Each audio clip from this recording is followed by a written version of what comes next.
Hello बच्चों, good morning. बच्चों, भारत में राष्ट्रवाद में आज हम सभी जानेंगे सत्याग्रह के बारे में।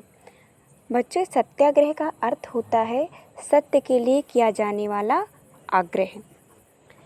बच्चों, जनवरी 1915 में महात्मा गांधी दक्षिण अफ्रीका से भारत वापस लौटे। कब? जनवरी 1915 ईस्वी में महात्मा गांधी दक्षिण अफ्रीका से भारत आए।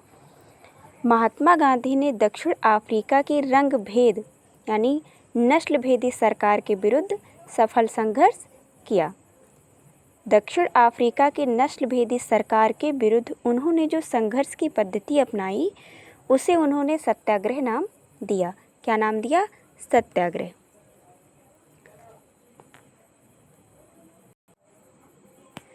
बच्चों, सत्याग्रह के विचार में सत्य की शक्ति पर आग्रह और सत्य की खोज पर जोर दिया जाता था।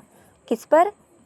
सत्य की शक्ति पर आग्रह और सत्य की खोज पर जोर दिया जाता था। इसका अर्थ यह था कि अगर आपका उद्देश्य सच्चा है, यदि आपका संघर्ष अन्याय के खिलाफ है, तो उत्पीड़क से मुकाबला करने के लिए आपको किसी शारीरिक बल की आवश्यकता नहीं है। प्रतिशोध की भावना या आक्रामकता का सहारा लिए बिना सत्याग्रही केवल अहिंसा के सहारे भी अपने संघर्ष में सफल हो सकता है।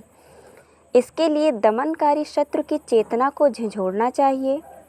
उत्पीड़क शत्रु को ही नहीं बल्कि सभी लोगों को हिंसा के जरिए सत्य को स्वीकार करने पर विवश करने की बजाय सच्चाई को देखने और सहज भाव से स्वीकार करने के लिए प्रेरित किया जाना चाहिए। इस संघर्ष में अंततः सत्य की ही जीत होती है। यानी इस संघर्ष में अंत में किसकी जीत होती है? सत्य की। और गांधी जी का विश्वास था कि अहिंसा का यह धर्म सभी भारतीयों को एकता के सूत्र में बांध सकता है। बच्चों, भारत आने के बाद गांधी जी ने कई स्थानों पर सत्याग्रह आंदोलन चलाया। महात्मा गांधी जी ने सत्याग्रह का पहला बड़ा प्रयोग 1917 ईस्वी में बिहार के चंपारण जिले में किया। कहाँ किया? गांधी जी ने सत्याग्रह का सबसे बड़ा प्रयोग 1917 ईस्वी में बिहार के चंपारण नामक जिले में किया। चंपारण की घटना 20वीं सदी के प्रारंभ में शुरू हुई थी। कब शुरू हुई थी? 20वीं सदी के प्रारंभ में। यहाँ नील के खेतों में काम करने वाले किसानों पर यूरोपीय मालिक बहुत अधिक अत्याचार करते थे। यानी चंपारण में नील के खेतों में काम करने वाले जो किसान थे उन पर यूरोपीय मालिक बहुत अत्याचार करते थे। किसानों को अपनी ज़मीन से कम 3/20 भाग पर नील की खेती करना तथा उन मालिकों द्वारा तय दामों पर उन्हें बेचना पड़ता था। इसे तिनकठिया पद्धति भी कहा जाता था। याद रखना बच्चों कि किसानों को अपनी ज़मीन के कम से कम 3/20 भाग पर नील की खेती करना आवश्यक था तथा मालिकों द्वारा तय किए गए दाम पर ही उसको बेचना था और इसी पद्धति को तिनकठिया पद्धति भी कहा जाता है। बच्चों, 19वीं शताब्दी के अंत तक जर्मनी के रासायनिक रंगों ने नील बाजारों को लगभग समाप्त कर दिया। चंपारण के यूरोपीय नीलहे, यानी नीलहे उन्हें कहते हैं जो नील की खेती करते हैं, चंपारण के यूरोपीय नीलहे अपने कारखाने बंद करने के लिए बाध्य हुए। इस कारण किसान भी नील की खेती से मुक्ति चाहते थे। अंग्रेज नीलहों ने इसका फ़ायदा उठाया और उन्हें अनुबंध से मुक्त करने के लिए लगान और अन्य गैरकानूनी करों को बढ़ा दिया।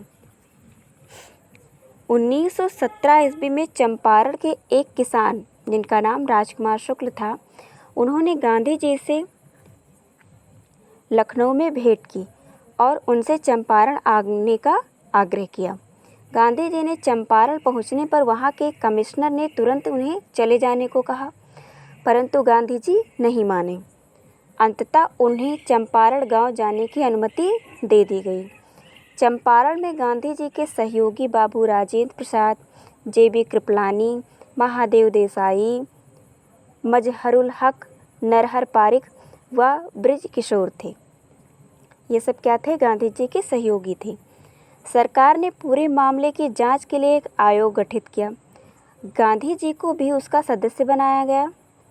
गांधी जी आयोग को यह समझाने में पूर्णतः सफल रहे कि तिनकठिया प्रणाली समाप्त होनी चाहिए और जो धन अवैध रूप से वसूल किया गया है उसे हर्जाना दिया जाना चाहिए। यूरोपीय नीलहे किसानों की 25% राशि वापस करने के लिए राजी हो गए